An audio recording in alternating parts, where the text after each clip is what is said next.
Shalom, shalom, pépé à tous. Vous êtes sur votre émission La Voix de la Vérité et de la Vie. Je suis Arsène Akora. La Voix de la Vérité et de la Vie, c'est la vie en vous, la vie chez vous et la vie autour de vous. La Voix de la Vérité, c'est la solution à tous vos problèmes et la réponse à toutes vos questions. Suivez votre émission La Voix de la Vérité tous les jours et vous trouverez un sens pour votre vie et vous ne serez plus jamais le même. Pour toutes vos préoccupations, appelez-nous au numéro 01 94 98 41 78 et envoyez-nous tous vos témoignages au numéro WhatsApp 01 92 37 70 97. Vos témoignages sont des louanges à Dieu et vos témoignages produisent et renforcent la foi de l'autre pour faciliter son miracle. La voix de la vérité de ce jour a pour thème « Garde ton premier amour ». Garde ton premier amour. Tiré de Apocalypse 2 à partir du verset 1er qui dit ceci. Écrit à l'ange de l'église d'Éphèse. Voici ce que dit celui qui tient les 7 étoiles dans sa main droite. Celui qui marche au milieu des 7 chandeliers d'or. Je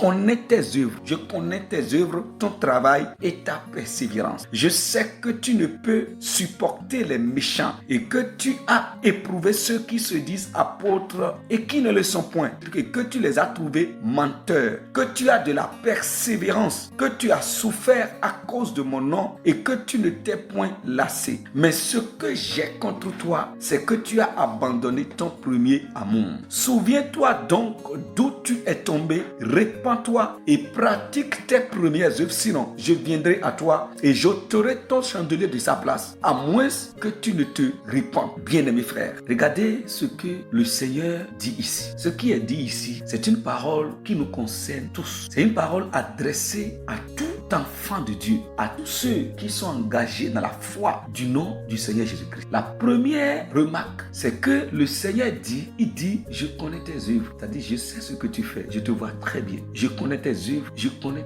ton travail et je connais ta persévérance. Parce que ça veut dire que le Seigneur observe. Non seulement qu'il observe parce qu'il vit en nous par le Saint-Esprit. Donc, il observe, il voit, il constate ce que tu fais, le travail que tu fais pour le royaume, tes œuvres, ta persévérance, tout est sous ses regards. Et regarde ce qu'il a dit à cet homme ici. Il dit, je connais tes œuvres, je connais ton travail. Quelle œuvre tu fais, chers frères et sœurs? Quel travail? Les œuvres que tu fais pour le royaume de Dieu, le travail que tu fais, tout ce que tu fais. Il dit, je connais ça. Il dit, je connais, je te connais, je connais tes œuvres, je connais ton travail et je connais aussi ta persévérance. Il dit, tu fais des œuvres, je vois. Tu travailles, je vois. Et tu persévères aussi, je vois. Et tu n'arrives pas à supporter les méchants, je vois. Tout ça, je vois. C'est l'image d'un bien-aimé en Christ qui travaille, qui se bat beaucoup, qui est persévérant, qui n'a pas abandonné la foi, qui a souffert, mais qui ne s'est pas lassé. C'est ce qu'il a dit. Il dit, et tu as de la persévérance en moi. Tu as souffert à cause de mon nom et que tu ne t'es point lassé. Tu as souffert à cause de mon nom et que tu ne t'es point lassé. C'est comme ça qu'on ne lasse pas à cause de la souffrance. On n'abandonne pas à cause de la souffrance. C'est un témoignage que le Seigneur est en train de rendre sur cet homme-là. Tu as souffert, mais tu n'as pas abandonné. Tu n'as pas lassé à cause de la souffrance. Il dit, je vois ça.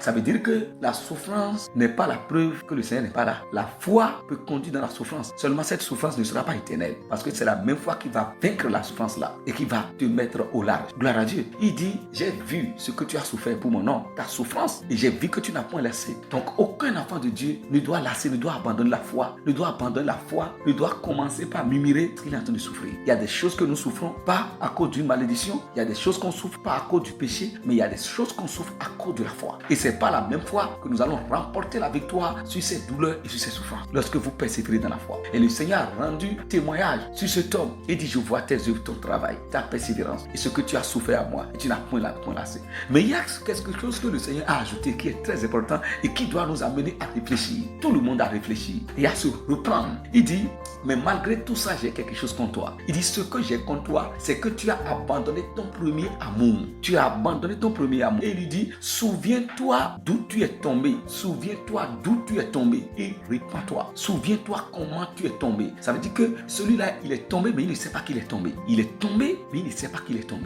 Il y a quelque chose qui crochait. Il y a quelque chose qu'il a abandonné. Mais il ne sait pas. Il est là, hein? Il est toujours fréquent. Il est toujours dans la foi. Il est en train de travailler, de faire des œuvres. Il est en train de persévérer. Il souffre, il n'a pas abandonné. mais il y a un zèle qu'il a au début qu'il a abandonné. Il y a un attachement qu'il a abandonné. L'attachement qu'il a à la parole de Dieu. Le zèle, son zèle du début. Son zèle du début, son attachement du début. Il y a quelque chose qui est arrivé. Et il est zélé, hein, mais pas comme au commencement. Il est attaché, hein, mais plus comme au commencement. Il y a quelque chose qui est arrivé. Et le zèle n'était plus, son zèle du présent n'était plus comme au début. Son attachement actuel n'est plus comme au début. Et le Seigneur a dit, je vois ton travail, ta persévérance et tes œuvres. Et je vois ce que tu as souffert à cause de mon nom et tu n'as point laissé. Mais j'ai quelque chose contre toi. Tu as abandonné ton premier. L'élan, ton premier élan, l'attachement que tu as au début. Cette joie qui inonde ton cœur. La joie que tu as éprouvée au début quand tu as écouté l'évangile. L'engagement, le zèle, la force qui t'animait au début. Il dit, tu as abandonné ça. Maintenant, vous qui écoutez ma voix, toi qui écoutes ma voix, tu dois aussi t'analyser, t'observer pour voir si le zèle du début, le zèle avec lequel tu as commencé. C'est vrai que tu es toujours dedans et que tu continues de faire ceci et cela. Mais est-ce que tu n'es pas tombé quelque part? Est-ce que tu n'as pas abandonné quelque chose? Est-ce que ton attachement à la parole de Dieu n'a pas quitté?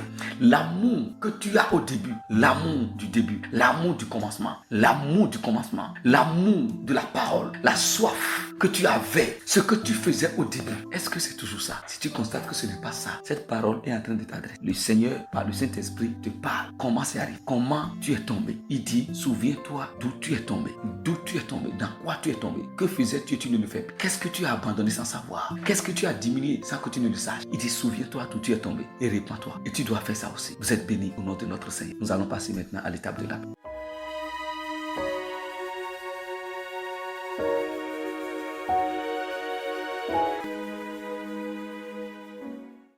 Seigneur Dieu puissant, toi qui sondes les cœurs et les reins, tu connais toutes choses et tu me connais profondément. Et tel que tu l'as dit à cet homme, tu connais mon travail, tu connais mes œuvres, tu connais ma persévérance. Et tu me sondes et tu sais également ce qui se passe au-dedans de moi. Merci parce que tu es mon aide. Merci parce que tu es mon soutien. Merci parce que c'est par cette parole que je viens d'écouter. J'ai reçu en moi la force. Et cette force m'a relevé. Et par la puissance de l'Esprit de Dieu, je déclare, Seigneur, que j'ai retrouvé mon zèle du début. Et je reprends mon amour du commencement. Au nom du Seigneur Jésus-Christ. Merci Seigneur. Amen, amen, amen. Christ en nous, l'Esprit de la gloire, réjouissons-nous à part au travail. Pour toutes vos préoccupations, appelez-nous au numéro 01 94 98 41 78 et envoyez-nous tous vos témoignages au numéro WhatsApp 01 92 37 70 97. Vos témoignages sont des louanges à Dieu et vos témoignages produisent et renforcent la foi de l'autre pour faciliter son miracle.